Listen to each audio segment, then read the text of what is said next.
Dice la palabra de Dios, Hebreos capítulo 5, verso 11 en adelante. Hebreos capítulo 5, verso 11 en adelante. Recuerdo la vez que prediqué de este pasaje bíblico con el tema depende de mí. Y hoy quiero hablar los mismos versos, quiero leerlo para nuestra bendición. Gracias por la camisa y por los zapatos. Están por ahí lo que me lo regalaron, así que gracias, Dios les bendiga. Acerca de esto, ahora sí vamos a leer, ya no de la camisa y los zapatos, sino de la palabra. Hebreos capítulo 5, verso 11. Acerca de esto tenemos mucho que decir y difícil de explicar, por cuanto os habéis hecho tardos para oír. Porque debiéndose ya maestros, después de tanto tiempo, tenéis necesidad de que os se vuelva a enseñar cuáles son los primeros rudimentos, los primeros pasos de la palabra de Dios.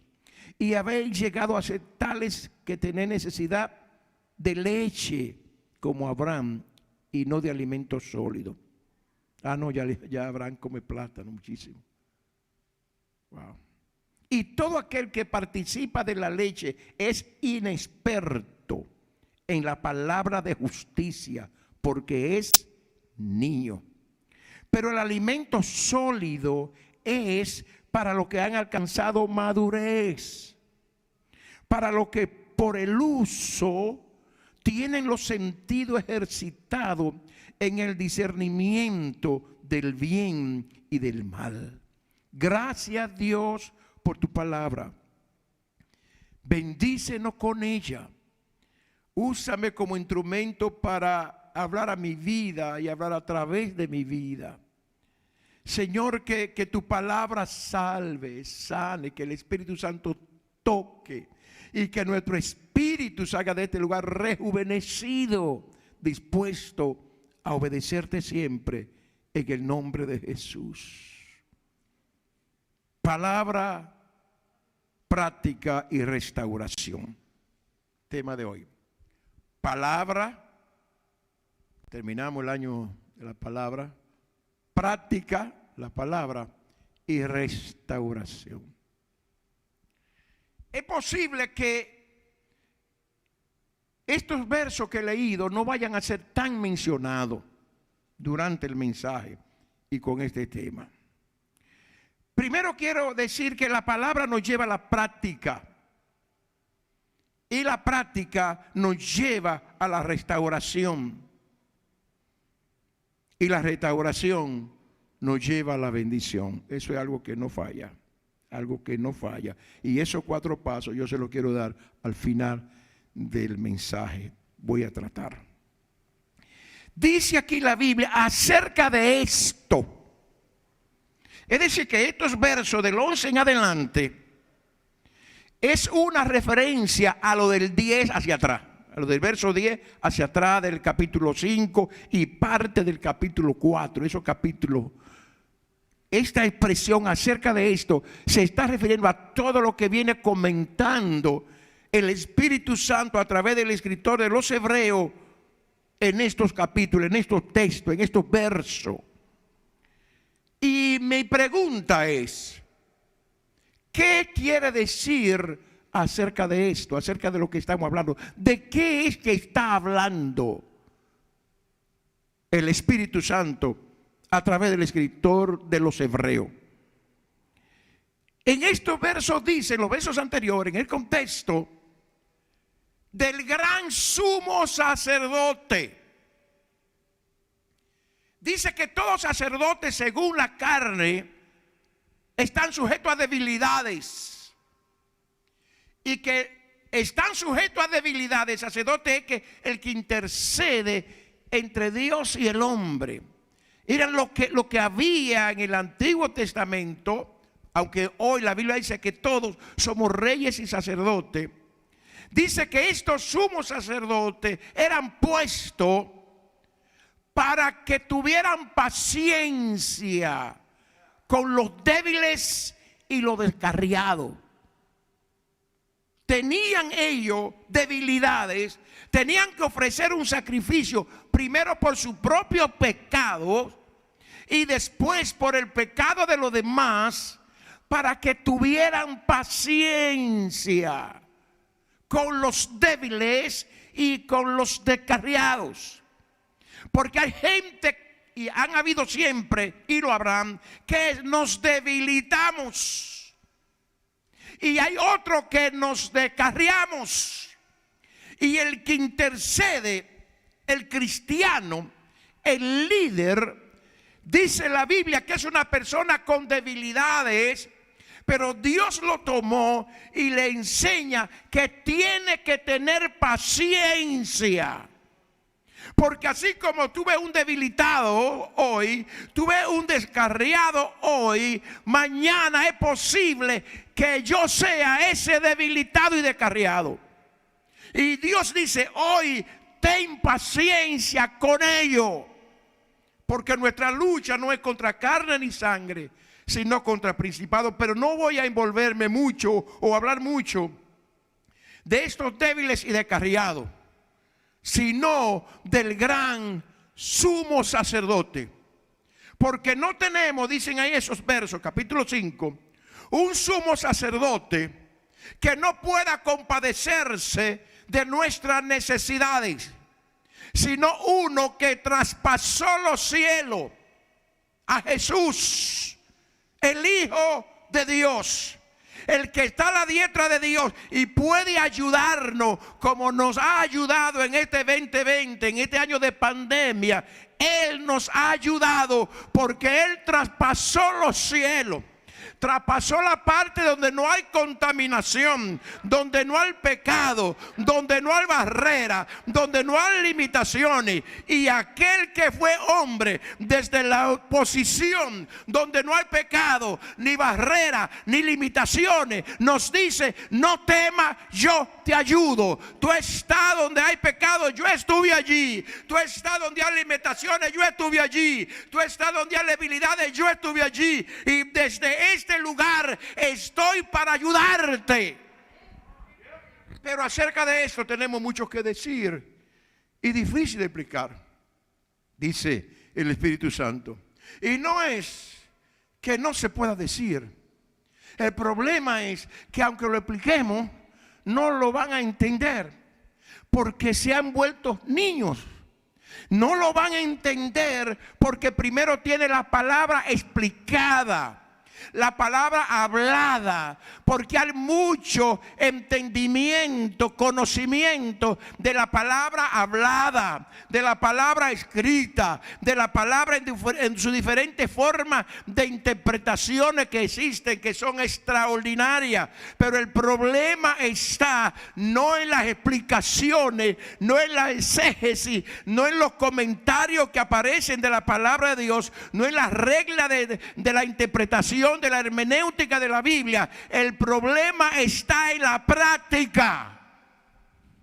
Porque muchas veces ni el maestro ni el discípulo practicamos esto. Entonces, al no practicarlo, ahí es que se vuelve que difícil de explicar.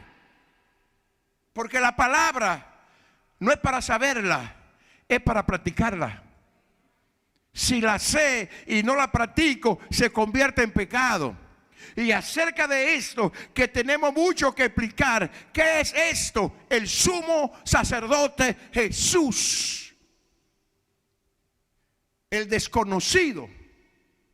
Jesús, el que yo diría rápidamente, me quiero concentrar un poco en esto, pero rápido. El Jesús que nació. Yo quiero dar 4 pasos de Jesús, rapidito, de esto que es difícil de explicar porque nos hemos vuelto niños. Es claro, la ciencia dice que Jesús nació. Los historiadores de aquel tiempo, como Josefo, que fue prácticamente contemporáneo de Jesús, que escribió la historia recién calientita de los tiempos de Jesús, que vio mucho de las cosas, el historiador Josefo, de lo que pasaron de lo que pasó en los tiempos de Jesús. Que habla también el apóstol San Pablo, que nació prácticamente en el mismo año que Jesús. Tenían prácticamente la misma edad. El apóstol Pablo y Jesús. Uno nació en un lugar, otro nació en un lugar, pero ya Pablo había oído hablar, porque Pablo era un científico que conocía, muy estudioso. Entonces hay pruebas evidentes de que puede ser en diciembre, lo celebramos en diciembre, aparecieron unos pastores y que estaban pastando sus rebaños. Y también con los pastores hubo un coro de ángeles que empezaron a cantar y le decían a los pastores: no tengan miedo, porque le vamos a dar una noticia de gran gozo, que hoy no sabemos cuál fue ese día, 24, 25, diciembre, 23, noviembre, no sé, no me interesa saber. Lo que me interesa entender es que nació, sea 24, 25, día primero, nació Jesús. Nació Jesús y dijeron: le vamos a dar una noticia de gran gozo, que hoy ha nacido un Salvador. Y juntos dice que aparecieron ese coro de ángeles que cantaban y decían: Hosanna, bendito el que viene en nombre del Señor, alabado sea el nombre de Dios. Al mismo tiempo, o al poco tiempo, de los pastores vinieron 3 reyes magos, 3 sabios, tal vez duraron entre 3 a 6 meses, puede ser, recorriendo con tesoro, con riquezas, para ofrecerle al niño que ellos sabían por la estrella que vieron allí en el oriente donde ellos estaban. Se trasladaron, no sé con cuánta gente, porque eran 3 personalidades. No podían en un tiempo cuando había muchos saqueos y muchos ladrones, jamás 3 reyes se iban a desplazar solo. Entendemos que venía un gran séquito con ellos que lo acompañaban, y ellos vinieron donde Herodes y dijeron: venimos a adorar al niño, al rey que ha nacido, porque hemos visto su estrella en el oriente. A José, esposo de María, se le dijo: no temes recibir a María tu mujer, porque lo que hay en ella es del Espíritu Santo. Y desde ese día él la recibió como su esposa, aunque dice la Biblia, no la tocó hasta que no dio a luz a su hijo primogénito. Con esto quiero decir que es creíble la noticia, la realidad del nacimiento de Jesús. Es creíble, ciertísima, la realidad del nacimiento de Jesús. María fue la mayor testigo, porque lo tuvo 9 meses en su vientre.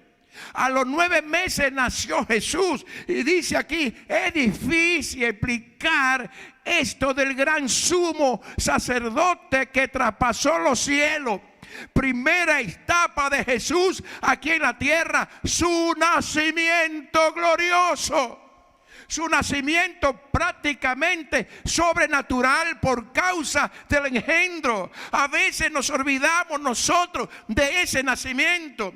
Y a veces es difícil de explicar. ¿Por qué nos olvidamos del nacimiento? Porque nos olvidamos del milagro y del propósito. Que el nacimiento de Jesús es nueva de gran gozo. Que el nacimiento de Jesús nació un Salvador, y que ese Salvador nos ha salvado. Que eso que dijeron los ángeles: ha nacido hoy un Salvador, en mí se ha hecho vida. Esa promesa nos alcanzó. Creemos que nació. Amén. Vivimos como que Jesús nació. Que allí todavía van la gente al pesebre, donde supuestamente el lugar donde nació. Allí hacen el pesebre todos los años. Pero yo vi en estos días que no sé, no recuerdo en cuál país, estaban por poner una demanda porque pusieron, unos vecinos, no sé si fue aquí o dónde, estaban demandando a su vecino porque su vecino pusieron un pesebre. Lo leí hace menos de una semana. Su vecino pusieron un pesebre y ellos se sintieron ofendidos porque pusieron un pesebre anunciando el nacimiento de Jesús. Los presidentes en la parte cristiana hacen pesebre en los palacios, en la Casa Blanca de los países, y hay muchos que se ofenden porque hacen un nacimiento a Jesús. Si lo hicieran a un conejito en la resurrección, si pusieran un Santo Claus en el pesebre, nadie se ofende. La ley lo acepta y lo aprueba. La gente lo celebra y se toman fotos, pero cuidado que no se ponga un pesebre con la representación de un niño Jesús, porque eso es ofendible. Eso se ofende a la gente porque son tan santos que no pueden ver un nacimiento hacia Jesús. La Biblia dice, ¿sabe? Le dijeron a Jesús que los escribas y fariseos se ofendieron. Y sabe que se ofendió Herodes porque tú andas predicando y sanando aquí. Y Jesús le dijo, díganle a esa zorra que hoy, mañana y pasado mañana hago curaciones, reprendo endemoniados, porque no es justo que un profeta muera fuera de Jerusalén. Yo sé que hay mucha gente que se han ofendido y se van a seguir ofendiendo con esta verdad. Pero yo quiero decir que la palabra de Dios no depende de ser aceptada por la gente para ser palabra de Dios. Dios era Dios antes de existir el cielo, la tierra y el mar. Dios era Dios antes de existir el ser humano. ¿Por qué lo hizo? Dios no necesita que yo le crea para él ser Dios, conmigo, sin mí, con la ciencia y sin la ciencia. Dios sigue siendo Dios y Cristo nació en Belén de Judea, nació el Salvador. ¿Cuánto alaban el nombre de Jesús? Entonces, está la prueba evidente, número uno, que Jesús nació. Segundo, aquí dice acerca de esto, de este sumo sacerdote que traspasó los cielos. Segundo, tenemos cosas difíciles de explicar. Difícil, porque no hemos entendido la primera. Si no entendemos el nacimiento, ¿cómo vamos a entender lo segundo? Su muerte. Si ni aún los discípulos, señores, los discípulos que tuvieron, Jesús les explicó: es necesario que el Hijo del Hombre padezca, el Hijo del Hombre será entregado en manos de los pecadores y lo matarán, fíjense, todo eso se lo dijo Jesús, lo crucificarán y al tercer día resucitará. Y Jesús se lo decía, pero dice: Señor, no permita que esto te acontezca. No. Y Jesús le dice: apártate de mí, Satanás. Mire, tropiezo. Y tal como Jesús los dijo, lo tomaron, lo crucificaron, murió en la cruz y lo sepultaron, y ninguno de los discípulos entendió. ¿Entiende ya por qué dice aquí el Espíritu a través del escritor de los Hebreos acerca de esto, de este sumo sacerdote que traspasó los cielos, Jesús, el Hijo de Dios? Tenemos tantas cosas que decir, difícil de explicar. Fíjese que los discípulos hicieron grandes milagros en su nombre. Le dijeron: Señor, aún los demonios se nos sujetan en tu nombre. Y Jesús le preguntó: ¿y quién le dice la gente que yo soy? Y no sabían. El único que dijo fue Pedro, porque el Espíritu se lo reveló, que dijo: tú eres el Cristo, el Hijo del Dios viviente. Entonces el segundo paso que los discípulos no entendieron fue la muerte y resurrección. Murió Jesús, lo sepultaron y los discípulos se encerraron con miedo. Cuando se encontraron con él, pensaron que era fantasma, pensaron que era otro cualquiera. Jesús tuvo que decirle a Tomás y tal vez a los demás: tóquenme, que yo no soy un fantasma ni un espíritu, yo tengo carne y hueso. ¿Sabe cuándo entendieron los discípulos que Jesús era Dios y la resurrección y la muerte? Cuando resucitó. Segundo paso, resurrección. Se apareció a María se apareció a Magdalena, se apareció a los 11 porque Judas estaba muerto. Y dice la Biblia, después se le apareció a más de 500 juntos, hablándole, yo soy. Dice la Biblia que comió con ellos. Se le apareció en un cuarto mientras estaban las puertas cerradas. Se le apareció a la orilla del mar y allí se puso y cocinó, dice la Biblia, junto con ellos. Comieron pan, comieron pescado, comieron miel con Jesús después de la resurrección. Después se le apareció al apóstol San Pablo. La tumba allí en Jerusalén está vacía, visitada por millones y millones de personas. El segundo paso, que es difícil de entender, es la resurrección de Cristo. Pero dice el apóstol Pablo, porque debemos entender que si Cristo murió y resucitó, también nosotros resucitaremos con Él en vida nueva. Y dice la Biblia, y si el Espíritu de aquel que levantó a Jesús de entre los muertos mora en vosotros, ese Espíritu también vivificará vuestros cuerpos mortales. No vivificará dándole resurrección. Ahora, en tiempo de pandemia, Dios te vivifica. En tiempo de enfermedad, Dios te vivifica. En tiempo de desaliento, Dios te vivifica. En tiempo de debilidad, Dios te vivifica. Cuando tú y yo pecamos, Dios nos vivifica. El Espíritu de aquel que levantó a Cristo de los muertos mora en ti. Eso es una realidad que a veces no se cree ni se entiende. El Espíritu que levantó a Cristo, el Espíritu que levantó a Cristo está dentro de ti, dentro de mí, dentro de nosotros. Eso es real. Pero acerca de esto tenemos mucho que explicar, pero difícil de entender. ¿Pero por qué? Porque se haber hecho tardo. Porque habiendo oído, muchos de vosotros, quiero leer ese verso. Acerca de esto tenemos mucho que decir y difícil de explicar, por cuanto os haber hecho tardo para oír, porque habiendo de haber sido ya maestros, muchos de vosotros después de tanto tiempo. Yo, imagínense, 68 años. 54, 55 predicando, más de 50 en el ministerio. Bueno, de 54, 55. Debería ser un maestro en operaciones de milagro, un experto en operación, enseñando operaciones de milagro, porque practique las operaciones de milagro en mi vida. Debería ser un experto en fe. Debería ser un experto no enseñando la palabra ni predicando la palabra, viviendo la palabra. Viviéndola, porque la palabra no es conocerla, es vivirla.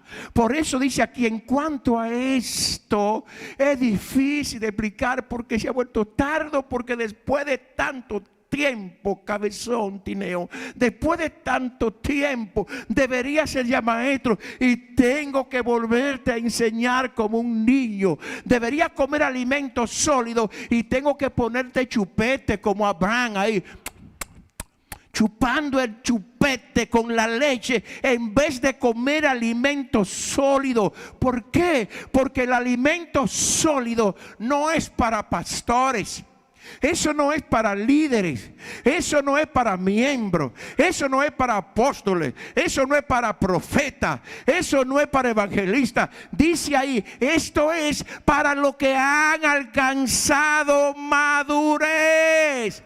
Sea apóstol, pastor, líder, maestro, recién convertido. No se necesita tener 50 años en el evangelio para alcanzar madurez. Lo que se necesita es vivir la palabra que escuchamos. Ahí está la madurez, y la madurez es práctica. El pichón de águila no aprende a volar si no es volando. ¿Qué hace la mamá águila con su polluelo? El polluelo tiene la ala tan fuerte como la mamá, grande, o como el papá, cualquiera de ellos dos, grande, plumaje tremendo. Abre las alas, porque yo he visto documentales de esto, y la mueven. La mamá le enseña a moverle y ellos la mueven. Ella vuela y ella se queda ahí. Se queda ahí en su lugar. Hasta que la mamá lo empuja. Si se va a caer, se le mete debajo y lo ayuda a subir otra vez.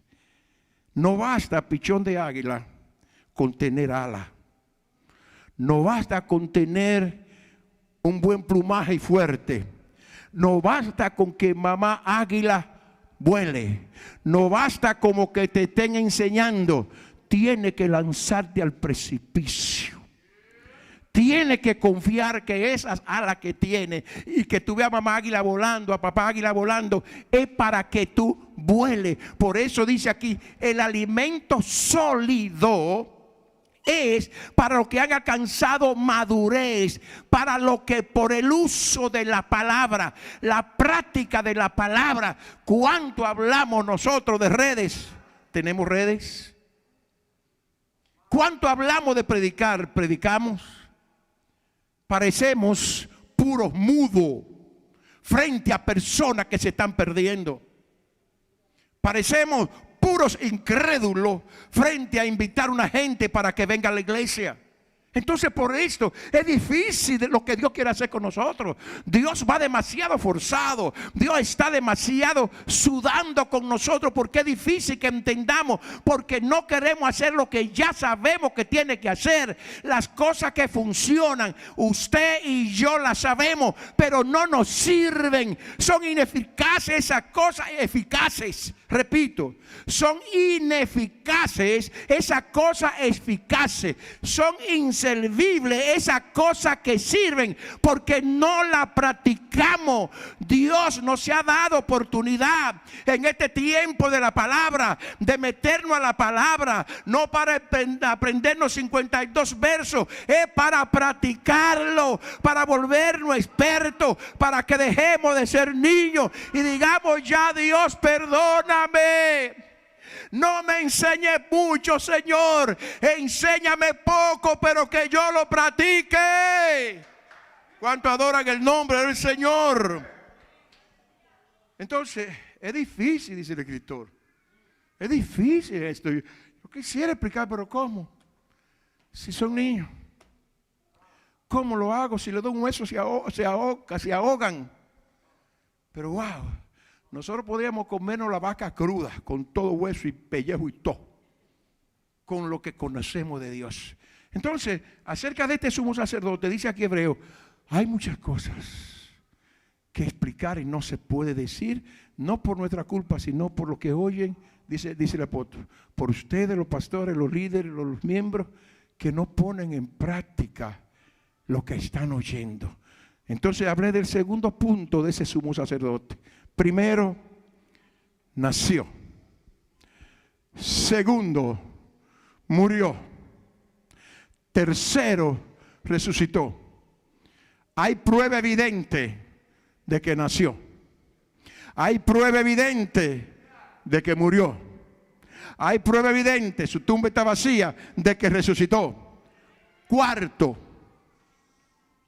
se reunió por más de 50 días. Es decir, que aproximadamente 2 meses después de la resurrección es que Cristo se va, ya completo, con todo el cuerpo que tenía, se levantó. Pero en esos días, por unos 50 días o más, se mantuvo enseñando acerca del reino de Dios a los discípulos y apareciéndosele esporádicamente a muchos. Otro, cuando Jesús resucita, ustedes saben que la Biblia dice que muchos cuerpos de santos que habían muerto, cuando Jesús se levantó, también se levantaron con él. Y no solo se levantaron, dice, y aparecieron a muchos en Jerusalén. Imagínense a Nisa, que ya tiene 28 años que murió. Y todavía Cristian está sufriendo. Viene Jesús, resucita. A Jesús resucitar se levanta Nisa. Y Cristian está ahí preparando un sándwich en la casa y se le aparece a Nisa. Mami, sí, yo soy. Jesús, resucité con Jesús. Así sucedió allá. prueba evidente de la resurrección del Señor. Se le apareció a más de 500 personas juntas. Y dice Pablo, y a lo último como un abortivo se me presentó a mí.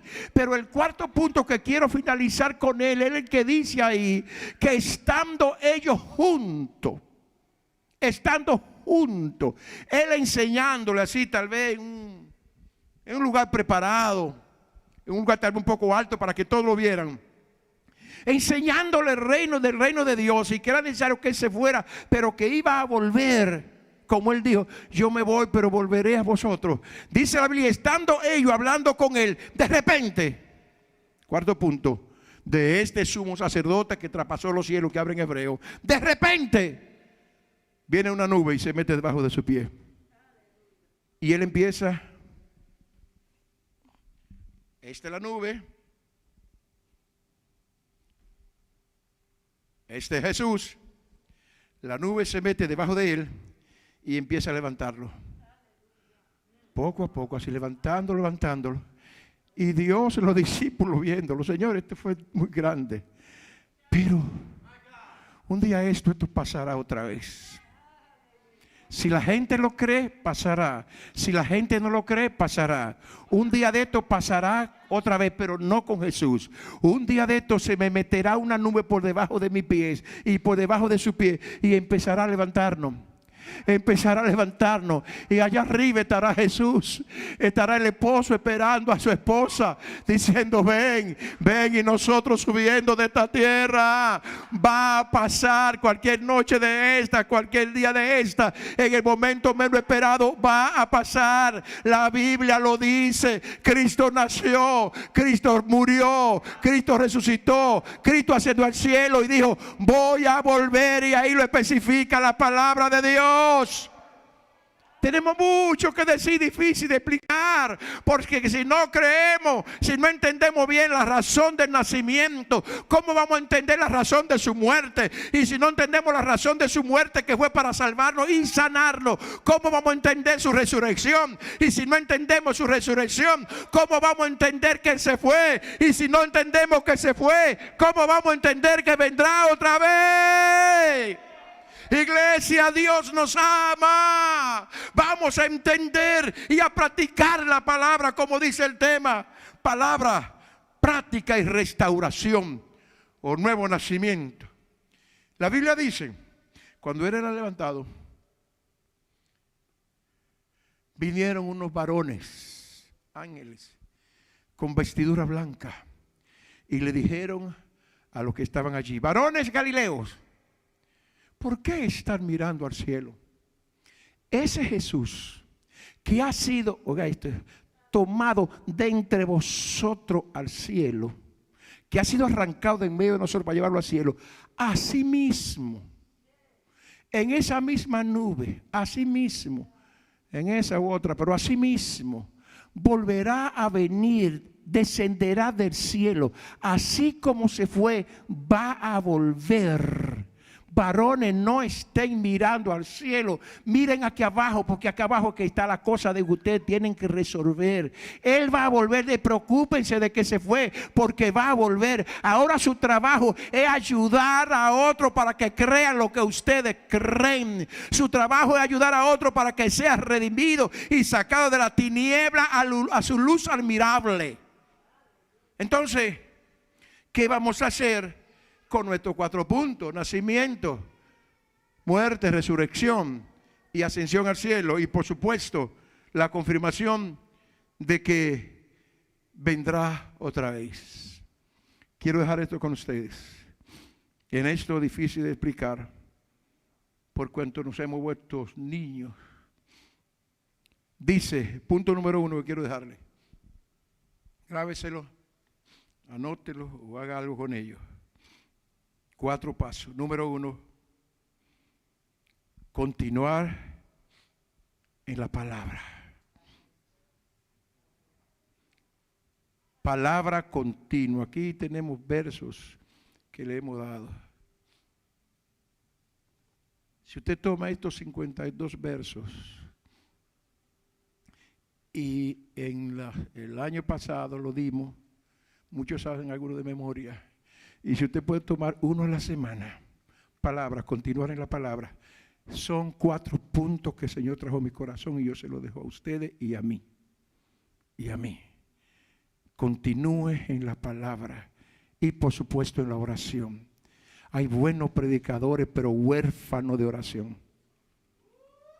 Huérfano de oración y de revelación de la palabra. Te ve por ahí mucho conferencista en la televisión. Yo no digo ni que crea ni que no crea. Lo que estoy diciendo es que es muy fácil aprender de un libro y ponerte en la televisión a dar una conferencia. Es muy fácil. Pero la vida de intimidad de la oración, estudiar la palabra no para enseñar, sino para vivirla. Ese es el punto primero que quiero dejar en ustedes en el día de hoy. La palabra.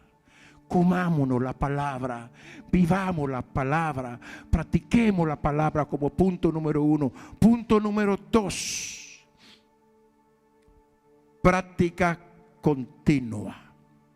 Primero, palabra continua. Segundo, practiquemos la palabra. ¿Qué me dice Dios en la palabra? Esto y esto, pues voy a hacer eso y eso. Tercero, restauración continua, cambio, transformación en la vida. Si hay palabra continua, práctica continua, restauración continua, punto número 4, habrá una bendición garantizada. No hay forma que ni el diablo, ni el hombre, ni el ser humano, ni ningún ser humano pueda impedir que cuando una persona estudia la palabra, practica la palabra y siempre se está restaurando, no hay forma que no sea bendecida. No hay manera. No hay manera, no hay manera que no haya un milagro extraordinario que deje a la gente con la boca abierta. No hay manera que haya un demonio que se pare delante de usted o de mí si tenemos palabra continua, práctica continua y restauración continua. Eso es práctica. Cuando entramos en eso, entonces ya no somos niños, sino expertos en la palabra de verdad. Eso es lo que Dios quiere, que ahora en este 2021 nosotros entremos a la palabra continua, a la práctica continua, a la restauración continua. Me dañé hoy, pues me arreglo. Me caí, pues me levanto. Me resbalé, pues me afirmo. Ya no voy a seguir esa misma forma de antes, de que comer y comer y comer y no dar. Ahora es el tiempo de dar, dar, dar y dar. Y entonces no hay forma que Dios no nos dé si nosotros le damos a Él. Iglesia, es mi llamado como hermano, como amigo, como pastor adjunto de mi esposa, que Dios nos ha puesto en este lugar, que Dios nos colocó en este lugar. Hoy yo lanzo el desafío en el nombre del Dios Todopoderoso. Vamos a continuar en la palabra, vamos a practicar la palabra, santificación y todo lo que eso significa. Vamos a transformarnos, a restaurarnos, y usted y yo veremos una iglesia bendecida. Si hago esto, ustedes van a ver lo que es un pastor bendecido. Si usted hace esto, yo voy a ver lo que es una persona bendecida en usted. Dios es bueno.